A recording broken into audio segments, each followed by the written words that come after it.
to go over to Fort Collins, Matt, because we're just going to get you into a real angry mood.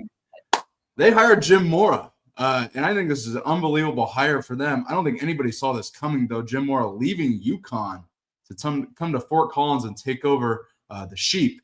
But Matt, Jim Mora revealed that he's been interested in this job since at least 2019. Matt, take a listen to this. Point did CSU get on your radar as a potential next spot for you?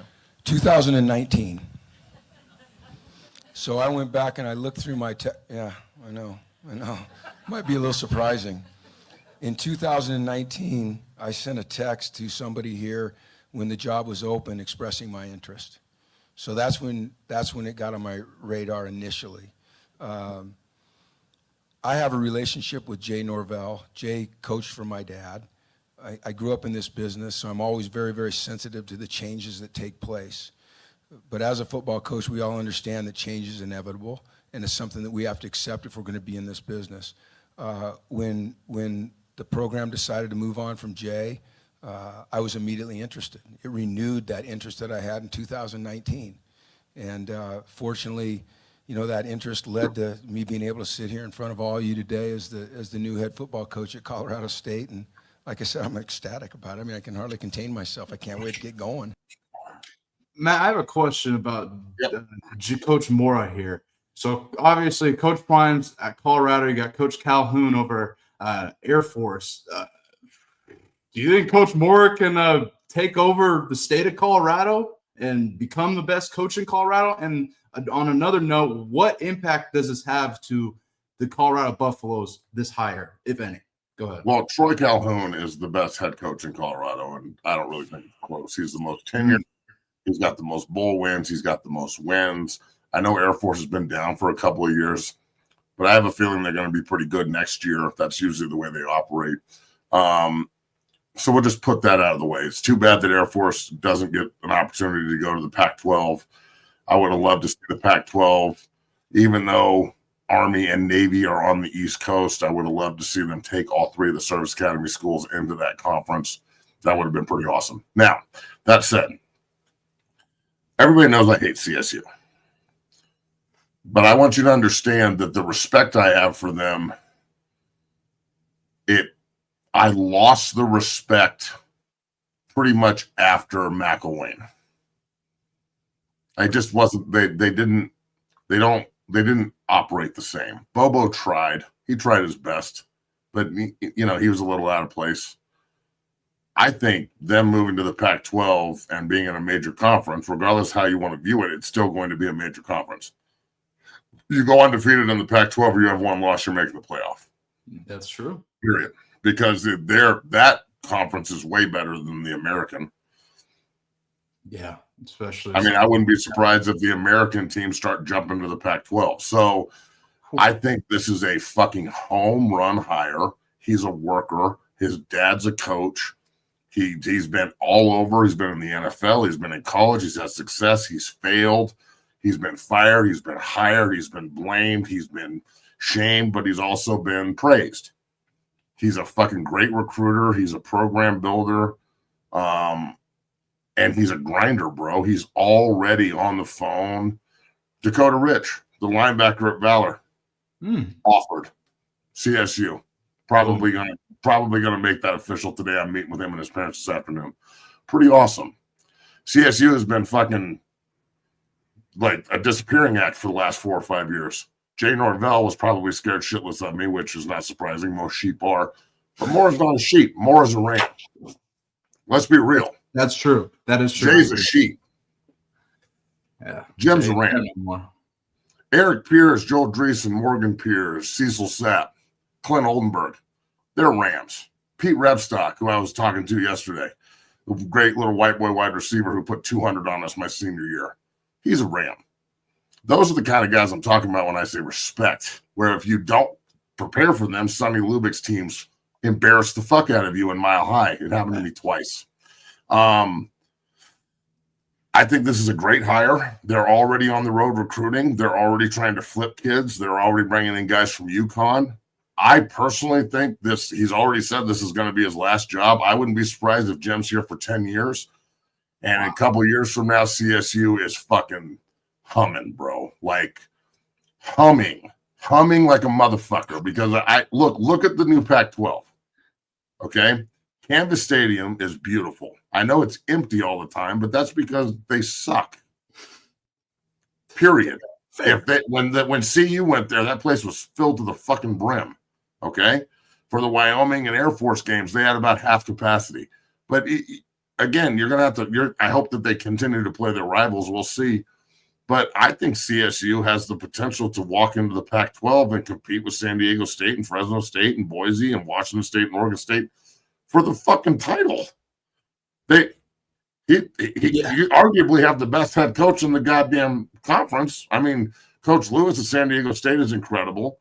I wish that New Mexico was going because Jason Eck, what he did, has done a hell of a job. He did, and he just got extended. Jason Eck, bro, he's a great friend of mine, a great coach. I've known him for fucking ever. He was a CU way back in the day. He is a fucking stud of a human, bro. Just an unbelievable coach. He turned around New Mexico, dog. New Mexico won 9 fucking games and went undefeated at home for the first time since 1945. Crazy. So, like, he just signed an extension. So, look, I think that this is a really good hire by CSU. I'm kind of shocked that they got a guy like Jim Mora. I am kind of intrigued on. I can't wait to sit down with him and meet with him and talk about the players in the state and how we can facilitate sending them to CSU. Because if CU is not going to recruit them, they will. That was my next question. What does that mean for CU and in-state recruiting? Because, Matt, I mean, there's so much talent on the table here that I feel like is leaving CU. The Pac-12 has got to show that it can compete at a national level like the Big 12.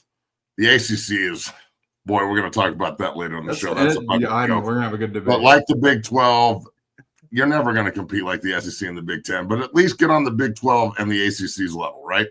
So to see if they can come back. See if they can go put, a bunch of teams into bowls and win and like be competitive and win non-conference games. If they do that in over 2 or 3 years and all of a sudden CSU is a major player in the Pac-12,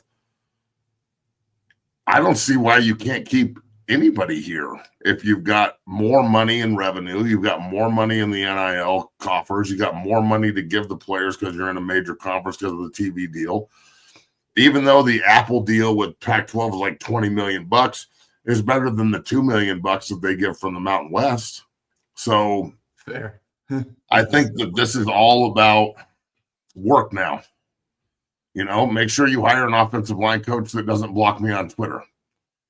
Like Billy Best blocking me up. The offensive line coach at CSU 3 years ago walked in here with like this fucking next gen. And I've never told this story because I didn't want to like burn a bridge that wasn't even built. No, go ahead. But like we walked in here with this virtual reality goggles, and he was like, "Yeah, I need like $30,000 to invest in this." And I was like, "Dog, I'm not giving you $30,000 for this shit. Are you crazy? Like, I'll send some players to you, but I can't even see left. What do I want virtual reality goggles for? We're in here doing real work. We're not in here like jerking off to Pornhub on virtual reality goggles. That's for after the workout. That doesn't have anything to do with me. I don't need to be part of that." Sure. And he blocked me and like got all sensitive and shit and stopped recruiting the room. And now he's fired. Shocker. It's the only time anybody from CSU has blocked me, Morgan or Eric. Remember that, fuckers. The only time ever was on Twitter. I'm just saying, like, I think Mora is a real ball coach. I mean, his pops is maybe one of the most colorful coaches in history. Playoffs. That's his pops. And his pop is still sharp as a tack. Like I talked to him on the phone. We had on JV's show. Still sharp as a tack. Badass. And I guarantee you he's going to help his son if he asks for it. Mm-hmm. So I think that Coach Mora is a great hire. CSU hit a home run. Now give him all the resources he needs to go do the job. And CSU people, all you fucking farmers and sheep, show the fuck up to your goddamn stadium and support your fucking team. Because I'll say one thing. CU under Sanders has been 4-8 and 3-9 in between the 9-4 season, okay? In the 4-8 season, we were sold out to the fucking brim. The 3-9 season, bro, I went to damn near every game. They were sold out to the fucking brim. Arizona State, I know it looked empty at the end of the game, and it was, but at the beginning of the game, that shit was to the tippy top. Right. So CSU now has to figure out if they're going to support their football team or not, because you just got one hell of a coach. So hats off, Rammies. Good job. Now, CSU, you have a real opportunity. There's blood in the water to take over the state from a recruiting standpoint. I really doubt that Coach Mora is going to pull this one with me. Well, Trey Zune goes to Fossil Ridge, but he's getting recruited by everybody. We don't think we can recruit him. And Gage Genther goes to Fossil Ridge, and he's getting recruited by everybody too. And we don't think we can recruit him. And this next kid up there, this Caleb Camping kid that I'm meeting with on Sunday morning, who's 6'6", tight end who can run. You know, we offered him, but we'll see if we're really going to recruit him that hard. He's probably going to go somewhere else.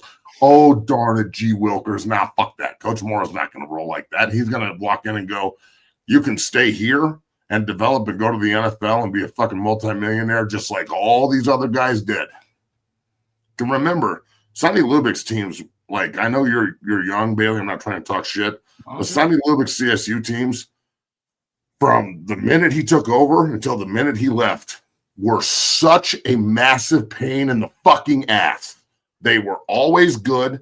They're dirty to the point of like frustration. Like you have to match dirtiness. They don't give a fuck about the logo on the side of the helmet they're playing. They want to beat the shit out of CU because Sonny convinced everybody there that CU neglected them and fucking told them they couldn't play there and shit. And like that was the narrative, and it fucking worked. Mm-hmm. Forever, for years, CSU was the opening game of the season, especially all 5 years I played there. We played them to open the year. My freshman year, they beat us 28-24. They tear gassed the entire old Mile High Stadium. It was awful. They had an awesome time. We got tear gassed. It sucked. The next year, we beat the fucking bricks off of them in 01. In 02, we were ranked third in the country, and they upset us. Opening game of the season. In 03 was the Lightning game where Clapp threw for 400 and it was 42-35 back and fucking forth. Pete Revstock, who I brought up, running up and down the fucking field. Brantley Van Pelt fucking with people. And in 04, we had to stop him on the goal line to beat him by 3. In 05, Mason Crosby hit like a 7-yard field goal. I know that's exaggerating, but it was long as fuck to beat him. Like that.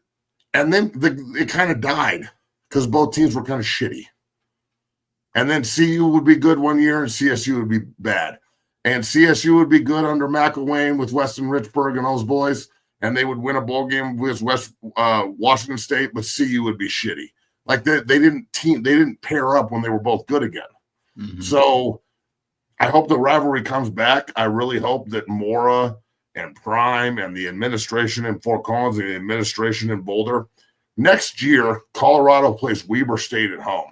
Why the fuck are we playing Weber State? Yeah. I don't want to fuck. I'm not going to that piece of shit game. Who gives a fuck? Can we play these people? Yeah. Every year? Like, I'm sorry, but the people in Boulder, you decide if we play these guys or not, and running from them is not the answer. I agree. And I think this is a massive hire for those in Fort Collins here, Matt. And I think we're going to see the impact starting next season here.